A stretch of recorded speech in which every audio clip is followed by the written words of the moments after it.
रात के 12 बजे थे। बारिश जोरों से हो रही थी। एक पुरानी जीप एक सुनसान रास्ते पर दौड़ रही थी।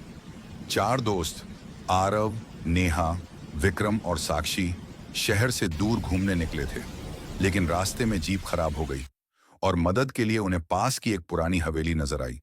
नेहा डरते हुए, यार, ये हवेली कुछ जानी पहचानी लग रही है। आरव हंसते हुए, डरपोक मत बनो, बस रात काटनी है, सुबह होते ही चल देंगे। दरवाजा चरमराता हुआ खुला। दीवारों पर झाले, टूटी खिड़कियां और दीवारों पर अजीब से निशान बने थे। कहा जाता है इस हवेली में सालों पहले एक औरत अपने बच्चे के साथ रहती थी, पर एक रात दोनों रहस्यमय तरीके से गायब हो गए। साक्षी धीरे से, क्या ये वही हवेली नहीं है जहां उस औरत की आत्मा भटकती है? विक्रम गंभीर होकर, कहानी होगी यार, चलो ऊपर चलते हैं। चारों ने ऊपर के कमरे में अलाव जलाया, लेकिन हवा इतनी तेज थी कि बार बार बुझ जाती थी। नेहा कांपती आवाज में, किसी ने दरवाजा खोला? आरव, कोई नहीं है। धीरे से कैमरा या दृश्य खिड़की की तरफ जाता है, जहां एक औरत की परछाई दिखती है।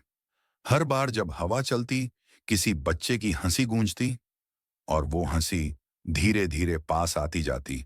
बिजली चमकी और उन्होंने देखा, दीवार पर लिखा था, वो लौट आएगा। साक्षी, ये किसने लिखा? विक्रम, यहां कोई है। बाहर से बच्चे की आवाज आती है, मां। चारों नीचे भागते हैं। दरवाजा अपने आप बंद हो जाता है। कमरे में पुराने अखबार पड़े हैं। एक में लिखा है 1972, एक औरत और उसका बच्चा हवेली में जिंदा जल गए। नेहा, मतलब ये वही जगह है। अचानक आरव की आंखें सफेद हो जाती हैं। उसकी आवाज बदल जाती है। वो बच्चे की आवाज में कहता है, मां, तुम लौट आई ना? बाकी 3 चीखते हैं। आरव हवा में उड़ता है। दीवार पर वही निशान फिर चमकते हैं। सुबह जब गांव वाले पहुंचे, हवेली फिर सुनसान थी।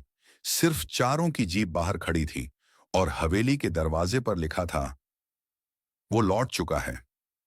क्या सच में वो बच्चा वापस आया था, या ये हवेली खुद अपने रहस्यों को जिंदा रखे हुए थी? अगर आप भी उस हवेली में एक रात रुकने की हिम्मत रखते हैं तो लाइक, शेयर और सब्सक्राइब जरूर करें। शायद अगली अनहोनी आपके साथ हो।